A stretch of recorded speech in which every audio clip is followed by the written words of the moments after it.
Start कर देते हैं मैट्रिक्स। आप लोगों ने स्कूल लेवल में भी पढ़ा होगा कि मैट्रिक्स क्या होता है।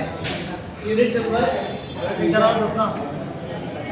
रोज एंड कॉलम। मैट्रिक्स मैट्रिक्स है matrices and battery sorry matrix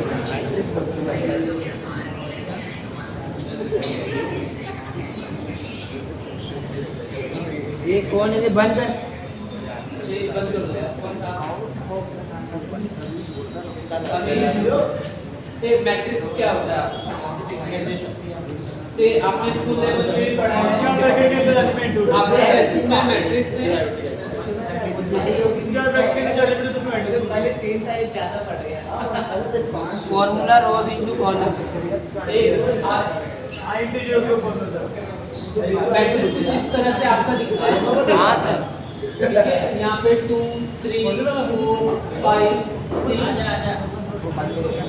7 1 0 1 बरोबर।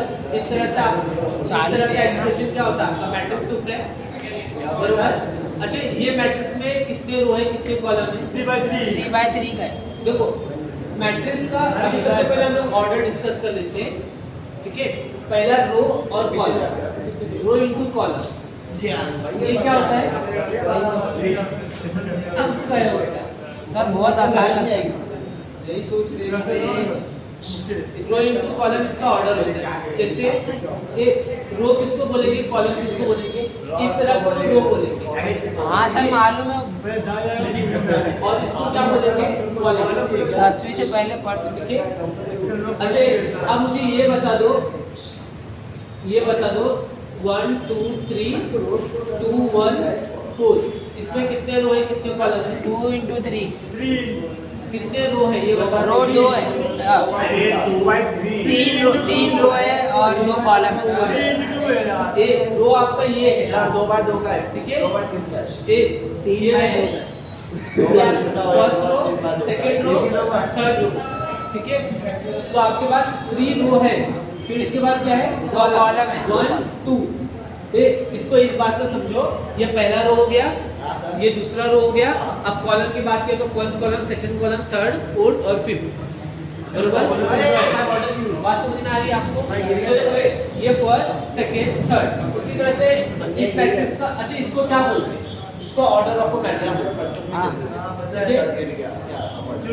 अब यहाँ पे देखो जरा तेरा ये चुपचाप बैठ के सुनो ना, तुम क्या 1 2 3 2 1। इसके अंदर कितने रो हैं और कितने? एक रो है और नहीं अब 4 रो है। 4 रो है और एक कॉलम। एक कॉलम, 4 रो हैं और एक कॉलम। तो इसको रो मैट्रिक्स बोलते हैं। बोला 4 कॉलम। Column matrix. अब ये क्या है? 1/4 कितने रो हैं? सर एक रो है और कितने 4 कॉलम हैं? कॉलम। 4 अभी भी उल्टा 4 तो आप समझ रहे हैं ना ऑर्डर ऑफ अ मैट्रिक। हाँ सर, इसको बोलते हैं ऑर्डर ऑफ अ मैट्रिक। हाँ, अब कुछ टाइप से जो एग्जाम में आ सकते हैं। ऑर्डर ऑफ अ मैट्रिक समझ गए ना? हाँ सर बिल्कुल। अगर मैंने एक एग्जाम जनरल अगर आपको कुछ ऐसा लिखा कि एक मैट्रिक्स है जिसमें m × n है, तो कितने रो है इसके अंदर? वो सर m रो है, क्योंकि सबसे पहले रो फिर उसके बाद कॉलम। तो m रो है n कॉलम है। ठीक है। अच्छा अब आ जाते हैं टाइप्स ऑफ मैट्रिक्स पे।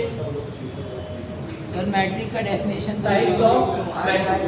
मैट्रिक्स का कोई ऐसा स्पेशली डेफिनेशन नहीं है, बस वो है कि ये नंबर ऑफ अरेंज। कोई पूछेगा व्हाट इज मैट्रिसेस तो हम लोग क्या बताएं? देखो मैट्रिक्स आपका आता है सिस्टम ऑफ लीनियर इक्वेशन को सॉल्व करने से। अब ये सिस्टम ऑफ लीनियर इक्वेशन क्या है? देखो आप लोगों ने स्कूल लेवल में वैसे आपके सिलेबस में सिस्टम ऑफ लीनियर इक्वेशन के बारे में दिया नहीं है तो जाएंगे नहीं, लेकिन ये मैट्रिक्स क्यों आता है कहाँ से आता है वो हम उसको समझ सकते हैं। जैसे देखो टाइप्स ऑफ मैट्रिक्स समझाने से पहले कहाँ से आता है वो देखो। जैसे आप लोग ने इधर से आता है। एक पेन खरीदा, एक मान लो आपने एक पेन खरीदा, पेन का प्राइस मान लेता हूँ मैं x रुपीस और y का और पेंसिल भी खरीदा वो तो y रुपीस ठीक है, और ये मैं मान ले कंसीडर करता हूँ y रुपीस। मान लो आप दुकानदार के पास गए, आपने दो पेन खरीदा, एक पेन का प्राइस क्या था x, तो दो पेन का कितना हो जाएगा डबल x प्लस ठीक है, पेंसिल खरीदा और आपको लगा 25 तीन लेते थे पेन। दुकानदार ने बोल दिया आपने दो पेन खरीदा और एक पेंसिल खरीदी, ठीक है, और दुकानदार ने बोला 25 रुपए हुआ। अब आप गए 15 तो दो लिया ना फिर अभी 5 और आपका कोई और फ्रेंड गया सेम दुकानदार के पास, उसने क्या किया, एक पेन खरीदा और एक पेंसिल खरीदा और उसको 15 रुपए। तो ये सिस्टम ऑफ इक्वेशन बन गया, दिख रहे हैं? हाँ, अभी आपको ये पता लगाना है, आपने स्कूल लेवल में पता लगा होगा कि पेन का प्राइस कितना है और पेन का प्राइस कितना है और पेंसिल का प्राइस कैसे, इसको सॉल्व करके याद करो। आपने एक बार इसको ऐड कर सब्ट्रैक्ट कर दिया होगा, प्रैक्टिस से करना है ना, प्रैक्टिस से करना है। हाँ प्रैक्टिस करना है, समझो जो सही पे आप लोग को x और y की वैल्यू निकालनी है, मैट्रिक्स से नहीं आते हैं, ठीक है। आप इसको कैसे कर देते हैं, इसको सॉल्व कर देते हैं, सॉल्व कर दिया तो आपको देखो y से y कैंसिल हो गया, तो x इक्वल टू कितना आ गया, 10 आ गया, बात बरोबर है? हाँ अब उसके बाद अब उसके बाद हेलो हेलो आ रही है ना आवाज? Hello hello hello Charlie hello hello hello hello क्या आवाज? अच्छा सुनो जरा, क्या सूरी नहीं आवाज? आपने x का कितना निकला 10 रुपए। अब x की वैल्यू किसी एक में रख दो, मान लो पहले वाले में रख दिया, 10 रख दिया यहाँ पे, 10 ये साइड गया तो -10 हो गया, तो y की वैल्यू कितनी आ गई, 5 रुपए आ गई। इसका मतलब आपने जो एक पेन खरीदा था उसका प्राइस कितना था, -10 तो उधार ही हो जाएगा। 10 रुपए, और पेन खरीदा उसका प्राइस कितना है, 10 रुपए। पेन का प्राइस कितना है, पेन का 5 है सर पेन का 10 रुपए अच्छा 5 क्या पेन का प्राइस आपका 10 रुपए है और पेंसिल का प्राइस 5 रुपए मार्केटिंग। अच्छा सर हमको अब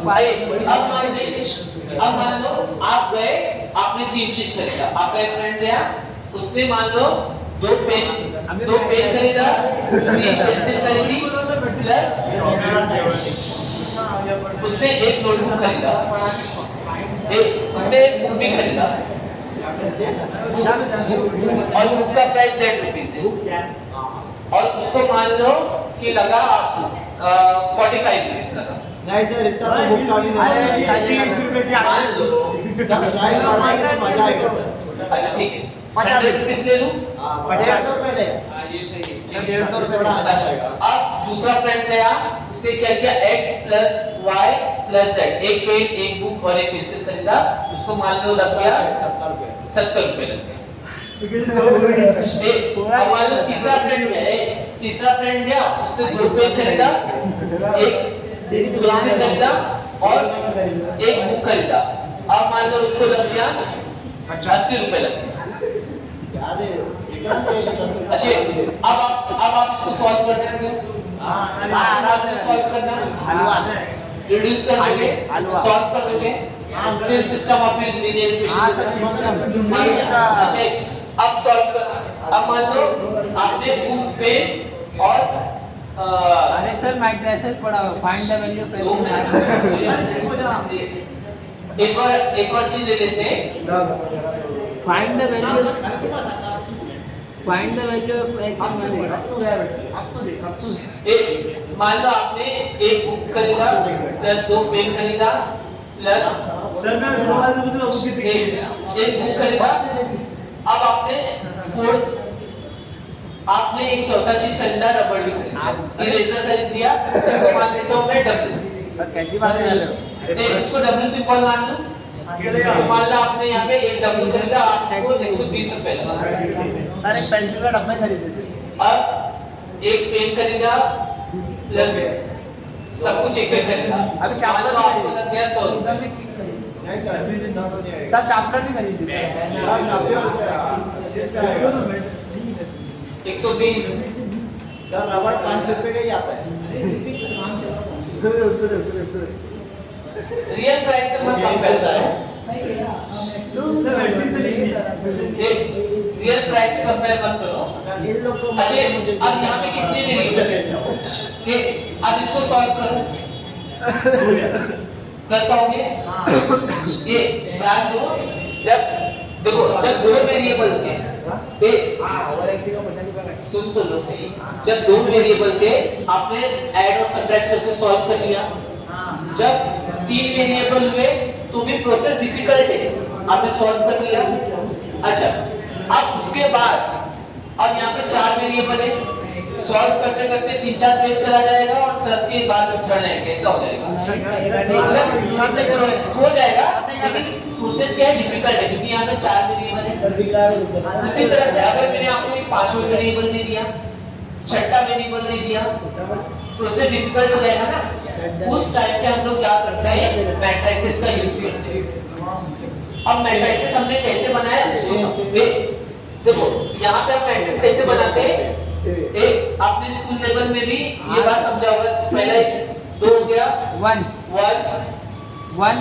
आपने ऐसे कुछ एक मैट्रिक्स बनाया होगा या हाँ सर बनाए आपने इसको सॉल्व करना देखा होगा 25 बरोबर अब सेम यहाँ पे भी आप इसका कोएफिशिएंट मैट्रिक्स बनाओगे कोएफिशिएंट मतलब समझ लो ना वैल्यू आप कोएफिशिएंट रखोगे 2x 3 1 1 1 1 2 1 1 बरोबर और यहाँ पे x y z और यहाँ पे आपका आ जाएगा 170 और 80 बरोबर उस तरह से आप इसको भी करोगे अच्छा अब देखो ये 3 क्रॉस 3 का इनवर्स निकालना true transformation column transformation sir दर्द आ जाता था बरोबर हम लोग क्या करते हैं इसके लिए समझ लेते हैं 3 के लिए समझ लेते हैं 4 के लिए रेयर चांस में जाते हैं लेकिन अगर 5 दे दिया 6 दे दिया समझ लो कितना डिफरेंट प्रोसेस हो जाएगा समझ लो तो हम लोग क्या करते हैं उस टाइम में हम लोग कंप्यूटर्स का यूज करते हैं कंप्यूटर्स का यूज क्यों करते हैं मालूम है क्योंकि देखो हम लोग को यहाँ तक का सॉल्यूशन आ जाएगा 2 क्रॉस 2 का निकाल सकते हो 3 क्रॉस 3 का निकाल सकते हो 4 क्रॉस 4 का निकाल सकते हो क्यों बहुत लंबा प्रोसेस है अब उसी का अगर मैंने आपको 6 वेरिएबल दे दिया 7 वेरिएबल दे दिया 8 वेरिएबल दे दिया सोचो कितना क्रिटिकल प्रोसेस होगा तो उस टाइप पे आप क्या करते हो मालूम है प्रोग्रामिंग का यूज करते हो आपके पास कई सारे सॉफ्टवेयर है प्रोग्रामर है क्या करते हैं उनके अंदर सॉफ्टवेयर में इनबिल्ट होता है फंक्शन और फिर वो यूज करके x और y की वैल्यू देते हैं देखो अभी जैसे मैट्रिक्स का ये सिस्टम ऑफ लीनियर इक्वेशन को सॉल्व करने के लिए यूज होता है अब ये सिस्टम ऑफ लीनियर इक्वेशन कहां से बनता है हम लोग भी अपना सिस्टम बहुत तरीके से बन जाता है जैसे मान लो अभी एक वेडिंग प्लान थी उसने क्या किया मुझे 3 शादी का बजट निकाल दिया अब उसने उसको मैनिपुलेट करना था शादी का बजट मतलब उसने बिल दिखाना था अरे 20 लाख रुपए का बिल दिखाना था और जबकि उसने खर्चा किया था 15 लाख रुपए समझ रहे हो तो उसने मुझे 4 शादी का बताया कि 4 शादी में मैंने ये सब रखा 4 पंडित रखा 3 डेकोरेटर रखा 6 वेटर्स रखे प्लस ये सारे केयर टेकर रखा खाने वालों को रखा तो मैंने सबको एक वेरिएबल और सबका एक अमाउंट फिक्स करना था समझ रहे हो मेरे पास कितना था ये फाइनल अमाउंट कितना था मेरे पास ये मेरे पास था 15 लाख रुपए सॉरी 20 लाख रुपए था अब उसके अकॉर्डिंग मुझे पंडित का प्राइस डिसाइड करना था कि पंडित को इतना दिया मतलब फेक प्राइस समझ रहे हो मुझे उतना डिसाइड करना पंडित को कितना दिया होगा उससे मुझे 3 शादी दे दी एक शादी उसका 25 लाख का था एक 30 लाख का था ठीक है और एक 19 लाख का था अब तीनों शादी का मैंने एक एक चीज का प्राइस निकाला कि पंडित को कितना दिया तीनों से कंपेयर करके हो सकता है यहाँ पे 3 पंडित यूज किया हो यहाँ पे 2 पंडित यूज किया हो अरे यहाँ पे 1 पंडित आपने टोटल पूरा 20 लाख का बजट दिया वो एक शादी का हुआ ना एक आपने शादी। 20-30 कहाँ से लाया और लाख कहाँ से लाया मान लो एक और शादी है जिसमें 25 लाख का हुआ जब थमक तेरी शादी हो एक 19 लाख हुआ और मान लो एक और शादी है जिसके अंदर 23 लाख रुपए खर्च हुआ बरोबर। अच्छा उस सब में इंग्रेडिएंट तो सेम है ना, ये भाई सुनो, उस सब में इंग्रेडिएंट सेम है। मान लो पहली वाली शादी में 3 पंडित थे, दूसरी वाली शादी में 1 थे, और मान लो लास्ट वाली शादी में 1 ही पंडित है, इसमें भी 2 पंडित थे। मान लो यहाँ पे 2 केयरटेकर थे, यहाँ पे 3 केयरटेकर है, यहाँ पे 4 केयरटेकर है, बस में यहाँ पे 2 है, यहाँ पे 1 है। और मान लो यहाँ पे ये मान लो आपके वेटर है, यहाँ पे 7 वेटर है, यहाँ पे 8 वेटर है, यहाँ पे 10 वेटर है, यहाँ पे 12 वेटर है। सबको मैंने एक वेरिएबल फिक्स कर लिया है कि नहीं? देखो अब वेरिएबल से अब मैं मैनिपुलेटेड क्या निकाल सकता हूँ, एक मैनिपुलेटेड प्राइस निकाल सकता हूँ। अब मैं इसको सॉल्व करूंगा तो x की वैल्यू आ जाएगी, y की वैल्यू आ जाएगी, z की एक वैल्यू आ जाएगी। इसको सॉल्व करूंगा तो बात समझ में आ रही है?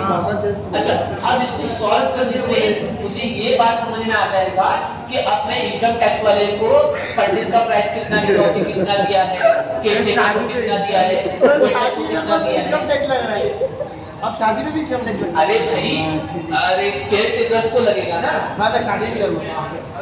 वेडिंग प्लानर की अगर आप इनकम टैक्स लगेगा, नहीं तुम टेंशन मत, तेरी शादी नहीं होने वाली। करने का भी नहीं रहा है, तो इनकम टैक्स की औकात नहीं है। पहले तो 10 लाख की कौन देगा, क्या करेगा? 10 लाख का इनकम टैक्स बोल रहा है। ये भाई ये पूरा कैलकुलेशन किसका समझा रहा था, एक वेडिंग प्लानर का, समझ रहे हो, जिसमें कई सारी शादी, ये पहली शादी है जो 20 लाख की है, दूसरी कितनी है, कितनी शादी करा है आपको ये बात समझ में नहीं? अब जब इस तरह का सिचुएशन आएगा जिसके अंदर n नंबर ऑफ इंग्रेडिएंट्स होंगे, जैसे इसके अंदर 4 वेरिएबल है, अब उसके अंदर 5 वेरिएबल 6 वेरिएबल दे दिया होता तो आप पेन और पेपर लेके कैलकुलेट करने बैठते तो बहुत टाइम निकल जाता। तो उस टाइम पे आप सॉफ्टवेयर का यूज करते हो और सॉफ्टवेयर के थ्रू से आप उसका सॉल्यूशन देते हो। हाँ बिल्कुल। ठीक है। अच्छा अब मैट्रिक्स कैसे बिहेव करती है, उसको उसके बिहेवियर को समझने के लिए हम लोग क्या यूज करते हैं, 2 और 3 में समझते हैं और 4 5 6 और nth ऑर्डर में हम लोग उसको जनरलाइज करते हैं। बात समझ में आ रही है आपको? आज समझ में आया मैट्रिक्स कैसे आता है? हाँ देखो हम लोग इसके प्रोसेस समझेंगे धीरे धीरे। आपको ये बात समझ में मैट्रिक्स कहाँ से आता है? आया ना? तो ये जनरलाइज करने के लिए ही मैंने बताया, ये आपके सिलेबस में नहीं है। अच्छा एक बहुत अच्छा सा प्रैक्टिकल है, उसमें हम लोग क्या करते हैं, इमेज को वेक्टर्स में कन्वर्ट करते हैं। हाँ सर इसमें मैट्रिक्स का डेफिनेशन क्या करते हैं, देखो उसमें हम लोग क्या करते हैं, यहाँ पे एक पिक्चर होता है, एक फोटो होता है, यहाँ पे एक दूसरा फोटो होता है।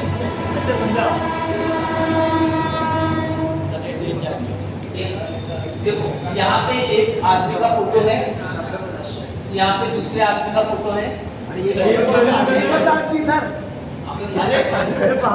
अरे सर ये जादू है। ठीक है। अरे उसका मुंह कहाँ गया? कब तो बोल मान लो अरे वो काढ़ा सर।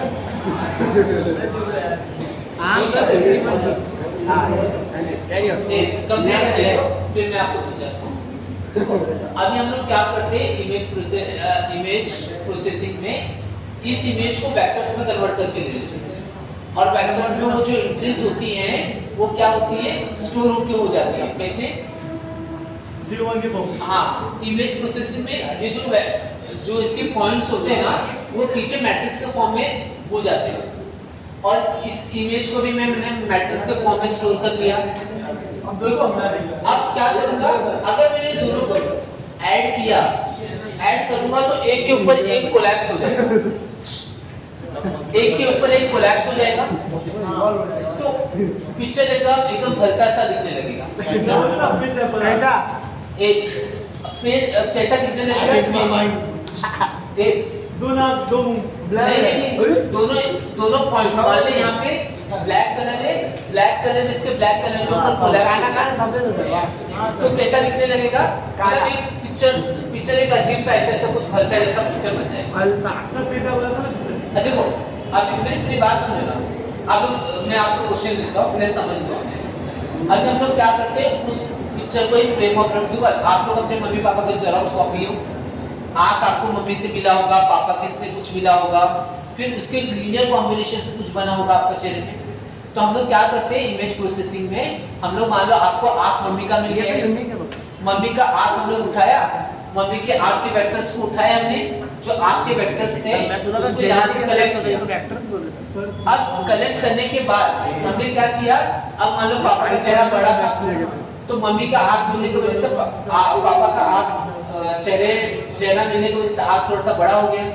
हाँ समझ सर, रहे हो? हेरिटेज तो- बोलते हैं इसको बायो। हाँ, हम लोग क्या करते हैं उसको, मान लो 2 टाइप्स हो गया, बायो पढ़ा है। मान लो पापा का चेहरा बड़ा था तो और मम्मी का आँख छोटा था, तो मम्मी का आँख मिला लेकिन वो बड़े होके मिला चेहरे में। तो यहाँ पे जो आँख बनी है आपकी, सर मैथ पढ़ा था, साइंस पढ़ा था, मैंने क्लियर हुआ। अरे यार बीच में बायो पढ़ा था। सच सच बोलो, मैं वीडियो अपनी एडिट करता हूँ ना, आधा टाइम इसका मिमिक्री कट करने में चला जाता है, ढूंढना पड़ता है कहाँ कहाँ मिमिक्री किया है। अच्छा अभी बोलना मत जब तक कंप्लीट ना हो जाए, क्योंकि मैं खुद टॉपिक से भटक जाता हूँ। तो अभी उसमें क्या होता है इमेज प्रोसेसिंग में, आप यहाँ का आँख निकाल के इस फेस के आँख के टाइम से मल्टी, जैसे अगर आप चेहरा बड़ा है पापा का, मम्मी का आँख छोटा है, मम्मी का आँख के वेक्टर्स को आपने उठाया, पापा के चेहरे पे फिट कर रहे हो, चेहरे के अकॉर्डिंग फिट कर रहे हो, तो आप आँख को थोड़ा सा बड़ा बना रहे हो कि उसमें फिट हो जाए, समझ रहे हो? तो यहाँ पे वो इमेज प्रोसेसिंग काम आता है। देखो सब पहले आपने देखा होगा CIDs में,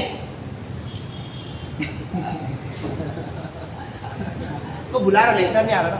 अरे CID में आपने देखा होगा उन लोग पहले स्केच बनाते थे हाँ सर, हाथ और पैर से, और मैं ऐसे बहुत सारे सॉफ्टवेयर आ गए हैं कि आपने आँख बताया कि आँख दूसरा सा था, मोटा था, लंबा था, हाँ, छोटा था। 3-4 हाथ दिखाते हैं एग्जाम्पल। हाँ, तो वहाँ पहले इनबिल्ट फंक्शन होता है, उन लोग क्या करते हैं फिर एक इमेज बनाते हैं जिसको इमेज प्रोसेसिंग बोलते हैं, ठीक है। इमेज प्रोसेसिंग में इतना कमाई नहीं होता, लेकिन आप उसमें अच्छे अच्छे इमेज बना सकते हो, समझे? तो ये उसके AI पीछे की बात है। उसके पीछे AI होता की क्या है, इसके पीछे हो क्या रहा है, जो ये आँख को मैट्रिक्स में कन्वर्ट किया गया, इस पिक्चर के भी आँख को मैट्रिक्स में कन्वर्ट किया गया। अब आप मैट्रिक्स को जानते हो कि मैट्रिक्स को ऐड कर सकते हो, सब्ट्रैक्ट कर सकते हो, बरोबर? तो ये ऐड और सब्ट्रैक्ट यहाँ पे होता है, ठीक है। जितने भी ये ग्राफिक डिजाइनर होते हैं, एनिमेटर होते हैं, एक्चुअल में करते तो हम लोग सॉफ्टवेयर पर है, लेकिन उसके बिहाइंड जो लॉजिक चलता है वो मैट्रिक्स और वेक्टर्स का होता है। हाँ बाकी एप्लीकेशन ठीक है। कर लेते हैं। तो ये सारी चीजें इस पे, अच्छा अब आपको समझ गए हो मैट्रिक्स कहाँ से है, ओरिजिन क्या है, कैसा दिखता है, समझ गए? तो मैट्रिक्स क्या होता है, सिस्टम ऑफ लीनियर इक्वेशन को सॉल्व करने का एक सिस्टम होता है, इधर पे नंबर्स का अरेंजमेंट होता है। इधर पे भी मैट्रिक मतलब सिस्टम। हाँ, नंबर्स का अरेंजमेंट होता है ऐसा सब। अब आप ऑर्डर समझ गए हो, टाइप्स ऑफ मैट्रिक्स को चले, टाइप्स ऑफ मैट्रिक्स। अच्छा ये एग्जाम में इसके अम्मा को कॉल लगा तो कौन बोलता है क्या बहुत मुश्किल है। ये पहला मैट्रिक, ये एग्जाम में आज तक कभी टाइप्स ऑफ मैट्रिक्स नहीं पूछा है, लेकिन थोड़ा सा हम लोग पढ़ लेते, याद रख लेते 4-5 मैट्रिक। हाँ, knowledge अगर के खास नंबर पे ये आ गया तो नंबर पे लिख सकते हैं। पहला है रो मैट्रिक। रो मैट्रिक क्या होता है ये बता दो जरा। रॉ मैट्रिक जिसमें सिर्फ रॉ रहेंगे शायद। हाँ, जिसके अंदर एक रो रहा, ओवर है रॉ। जैसे ये मैट्रिक्स को क्या बोलोगे आप लोग? वो बोला ना रॉ किड मतलब बच्चा। A matrix having one row, matrix एकदम चुप। हैविंग ओनली फर्स्ट रो।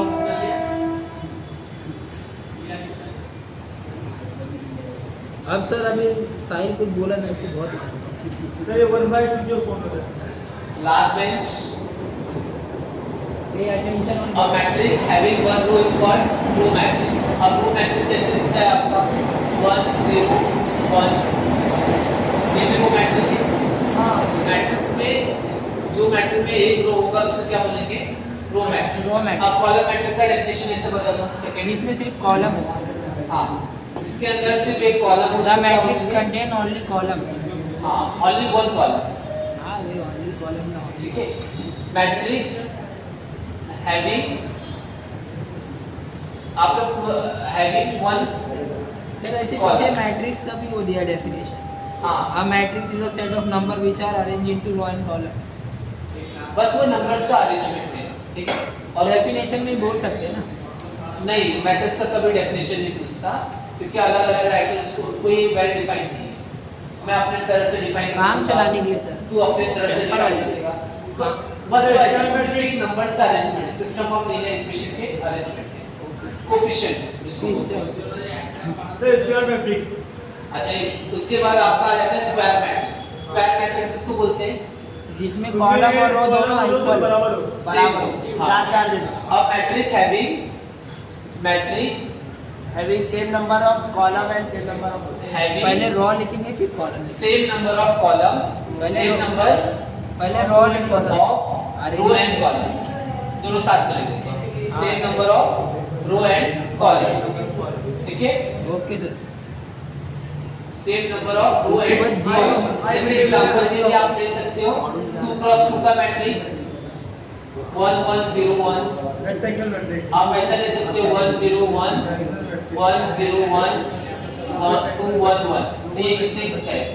ये स्क्वायर मैट्रिक्स है। ये 3 क्रॉस 3 का है। यस। अब जीरो और नल मैट्रिक्स। बराबर। हाँ सर, समझ में आ रहा है।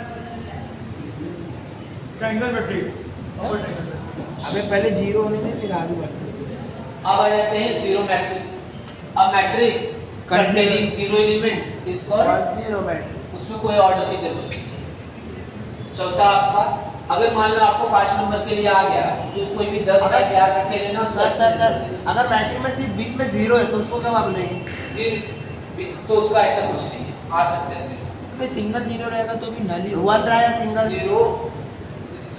जीरो मैट्रिक्स या नल में मैट्रिक्स। सिंगल वन रहेगा तो रो हो जाएगा।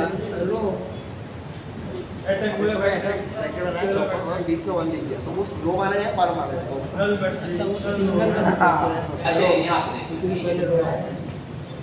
अब मैट्रिक कंफर्म कर ले। नहीं मेरे को ये मालूम। भाई start matrix containing 0 number of column and containing only zero sir इसके ऑर्डर्स होंगे ना। elements। ऑर्डर से कोई मतलब नहीं, बस सारे के सारे जैसे 1 क्रॉस 1 का भी ले सकते हो, जीरो एलिमेंट, चुपचाप बैठे हैं। लेकिन वो कभी होता नहीं है। हाँ जोड़ने के लिए आपने आप इसको ऐसा भी ले सकते हो 0 0 0 2 क्रॉस 2 का भी ले सकते हो 2 क्रॉस 2 का, इसको ऐसा भी ले सकते हो 0 0। इसमें कोई ऑर्डर की नीड नहीं है। देखो इसका ऑर्डर क्या है, 2 रो है 1 कॉलम है, इसको ऐसा भी ले सकते हो। बस आपका ये होना चाहिए कि वो सारे के सारे एलिमेंट क्या जीरो है, जीरो होना तो चाहिए। जीरो बोलेंगे या नल फैक्टर बोलेंगे, ओके सर। ठीक है। और अच्छा, एक और identity। पांचवा आ जाता है आइडेंटिटी मैट्रिक्स। सर अगर सिर्फ सिंगल नंबर रहेगा तो क्या देखो होगा? ये बहुत बेसिक है, तो एग्जाम में ना केवल वो पूछा, अगर मान लो पूछ लिया 5 नंबर के लिए तो 5 टाइम तो आपको याद रहेंगे ना, जीरो नल आइडेंटिटी। सर इसको एक अच्छा डाउट है, अगर मैट्रिक्स में सिर्फ ओनली वन नंबर है वो रो रहेगा या कॉलम रहेगा? वो बता। ओनली वन, और वो 0 नहीं है ओनली वन यहाँ पे। हाँ तो क्या बनेगा? तो 1 बाय 1 का रहेगा ना। तो इसका रो कितना है? अरे सर रो और कॉलम कैसे बनेगा जब कोई लाइन ही नहीं बन रही उसमें? अरे एक ही एंट्री तो है ना, इसको 1 क्रॉस 1 बोल सकता हूँ। यस। एक रो एक कॉलम। हाँ। कैसे लिखी? अरे यार Prove that. मैथमेटिक्स से। लेट अरे भाई कुछ तो है ना यहाँ पे, एक 1 क्रॉस 1 का तो है। एक कॉलम सर इसको मैं बाद में समझाता हूँ, जानिए। ये मेरा बैग डाउट तो सही है, बात तो सही है। Identity zero. आइडेंटिटी मैट्रिक वो मैट्रिक होती है जिसके डायगोनल में क्या होता है, जीरो One. 1 होता है 1। जिसके डायगोनल में 1 होता है। लेकिन वो पहली बात तो स्क्वायर मैट्रिक होनी चाहिए। किधर रखा है? A square matrix is said to be identity। A square matrix होना चाहिए, आइडेंटिटी मैट्रिक के लिए square matrix compulsory. A square matrix having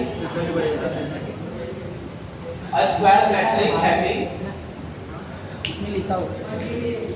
one, अरे ये लिखना।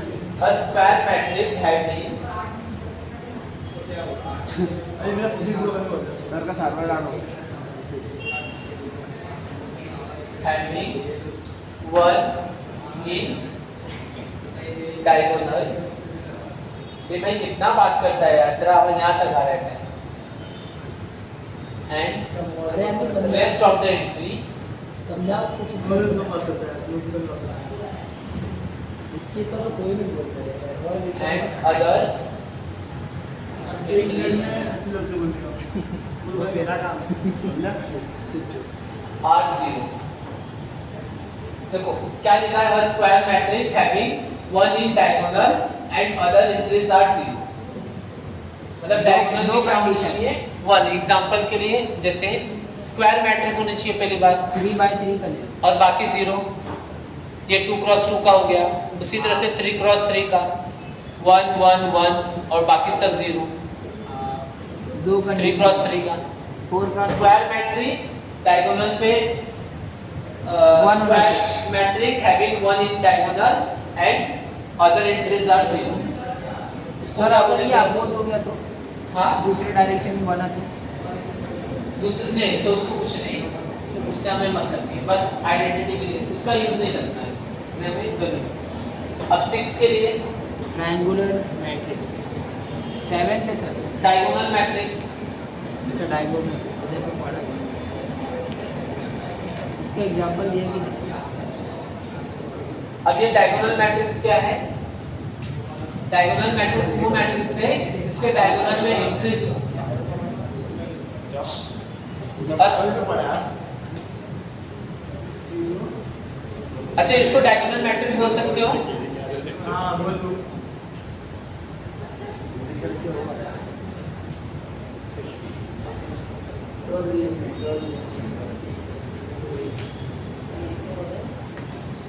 जीरो ये डायगोनल मैट्रिक्स और आइडेंटिटी मैट्रिक्स में फर्क क्या है, डायगोनल मैट्रिक्स और आइडेंटिटी मैट्रिक्स में फर्क क्या है। डायगोनल मैट्रिक्स में वो 1 से डायगोनल बन रहा है, 0 से डायगोनल बन रहा है। आइडेंटिटी में एक होता है और डायगोनल में देखो, कोई भी नंबर हो सकता है। आइडेंटिटी मैट्रिक्स में डायगोनल एंट्री ओनली वन हाँ, होनी चाहिए, one। और डायगोनल एंट्री में कोई कुछ भी हो सकता है, सिर्फ डायगोनल होना चाहिए, कोई भी एंट्री हो सकती है। तो इसको कैसे डिफाइन करोगे, a square matrix having any element in diagonal and rest of the entries are समझ 0।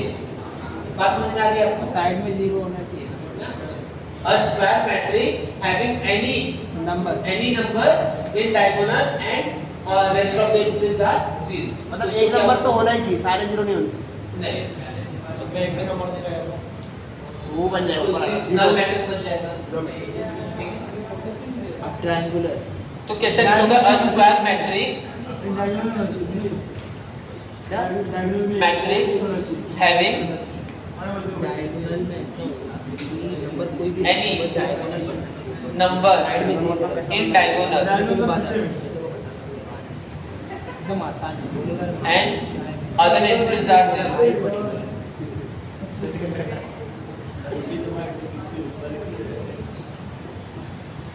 और अदर एंट्रीज सारी क्या हो, 0 हो, तो इसको डायगोनल मैट्रिक्स बोलते हैं।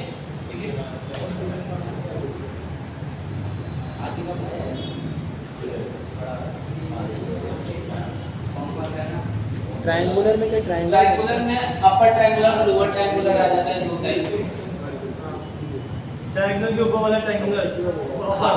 फिर जो वाला बस करूँ डायगोनल के ऊपर अगर डायगोनल के ऊपर ट्रायंगल बन रहा है तो अपर ट्रायंगुलर, नीचे बन रहा है तो लोअर ट्रायंगुलर। जैसे अपर ट्रायंगुलर,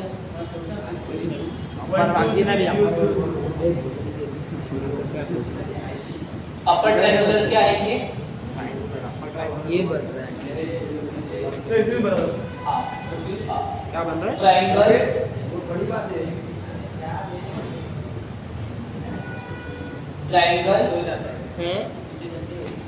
ऐसे बना दे। इन बे बस ट्रायंगल हम कोई भी diagonal नंबर रहेगा तो बन जाएगा।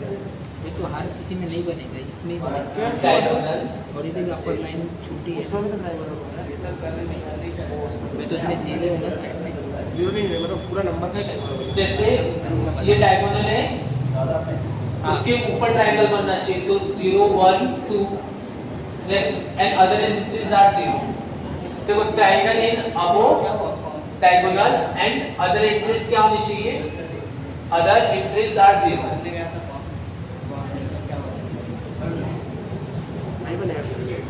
जहाँ फिर से समझ अदर एंट्रीज क्या होनी चाहिए?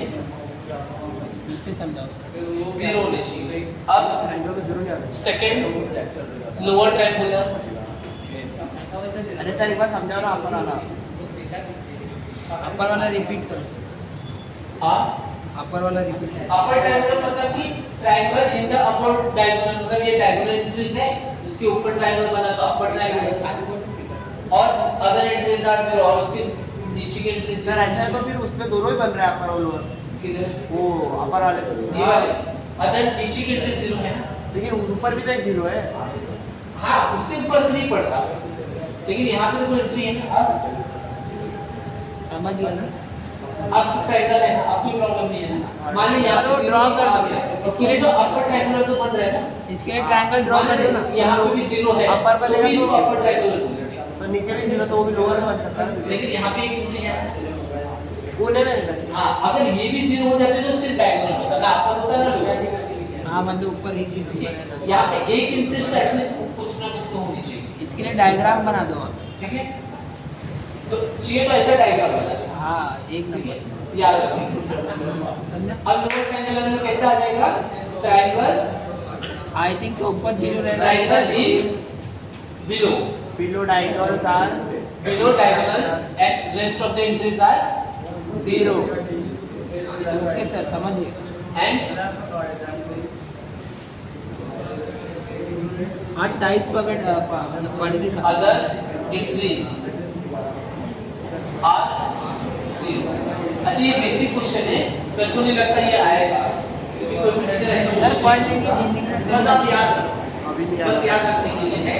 लोअर ट्रायंगुलर में आपका कुछ ये आज ऐसा तो आता हर कोई स्कूल कर सकता है। है 1 2 हिस्ट्री पढ़ी जाती है। आया? आज तक काम नहीं किया। ये पढ़े तो पढ़े रहे। ये इतना बेसिक क्वेश्चन है कि ये पूछा नहीं जाएगा। पढ़ ले। हाँ ठीक है तब बरोबर। अच्छा अब आ जाते हैं ट्रांसपोज ऑफ मैट्रिक्स जो इंपॉर्टेंट है, और सिमेट्रिक मैट्रिक्स। सर अभी कल करके आधा घंटा बस बस दो और है। बट टाइप कर देते दो टाइप और है। नहीं सर ट्रांसपोज छोटा सा दो। देख ऐसा देख 35 मिनट हो गए। क्या दिखा? नहीं आएगा ये क्वेश्चन, बस समझ के लेना। आठवां है transpose of matrix. M into N। ये दिखना मत करिए ट्रांसपोज ऑफ मैट्रिक्स क्या होता है? रो को कॉलम बनाना है, कॉलम को रो बनाना है। अपोज करना है। हाँ इंटरचेंज करना है, इंटरचेंजिंग। हाँ ट्रांसपोज मतलब ही वही होता है।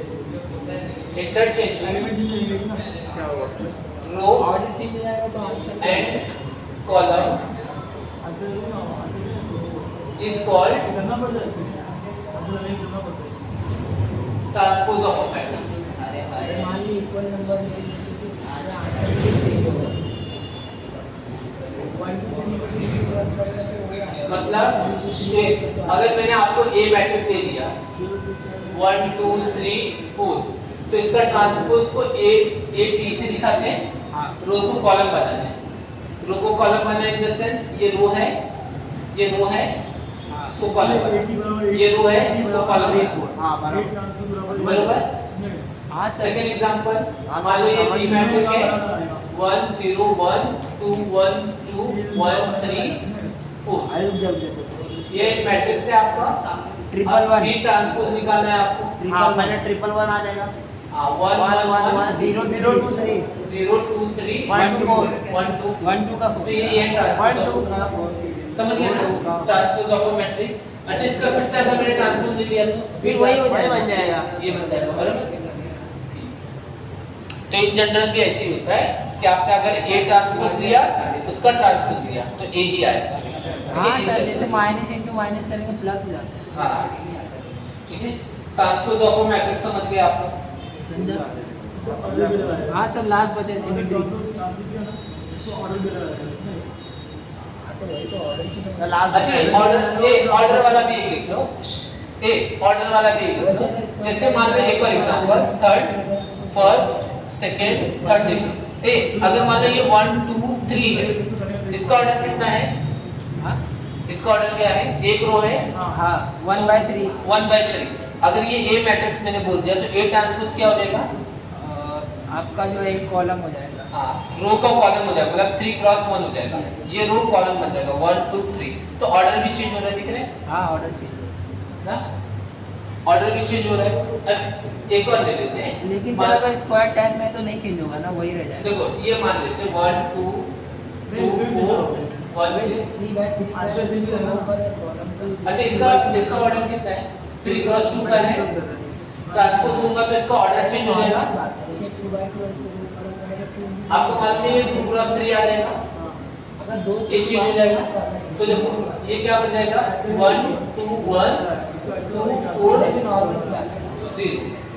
ठीक है, एक लास्ट बचा हुआ है सिमेट्रिक। Symmetric matrix. जब A transpose equal to A आ जाए तो उसको सिमेट्रिक मैट्रिक्स बोलते हैं। मतलब ट्रांसपोज करने पे भी वही आंसर आएगा। सेम आए, Same, उल्टा लिखो या सीधा सिमेट्रिक लिखो। मैट्रिक्स बोलते हैं। उसके लिए वैल्यू सेम रखनी पड़ेगी। हाँ, एक नंबर मैट्रिक्स है सिमेट्रिक मैट्रिक्स। जैसे सब नंबर सेम हो।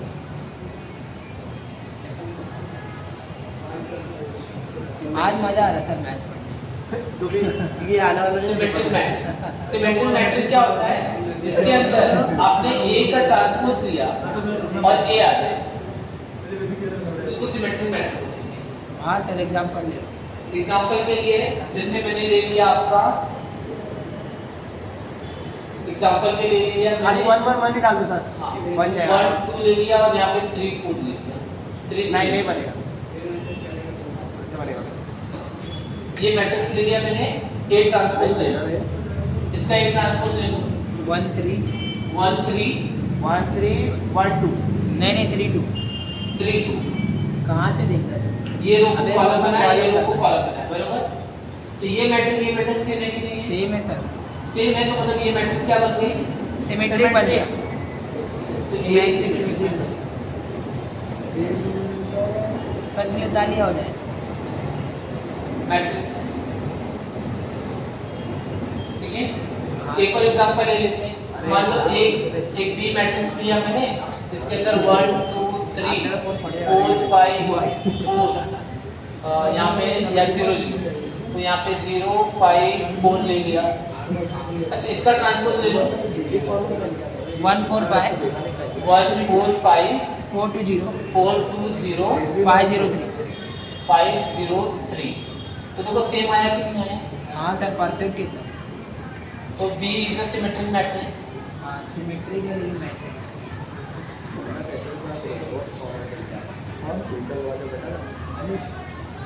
बात समझ में आई कि नहीं इंस्पायर आई? हो गया मुझसे। हाँ सर क्लियर है सर। अभी इसकी सिमेट्रिक मैट्रिक्स नहीं दिया हमने इसके अंदर, चलिए सजा सर। है।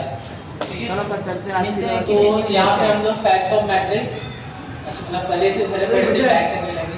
इसकी वजह मिलते हैं किसी और न्यू वीडियो में, तब तक के लिए बाय टेक हम लोग केयर। नेक्स्ट लेक्चर में करते हैं।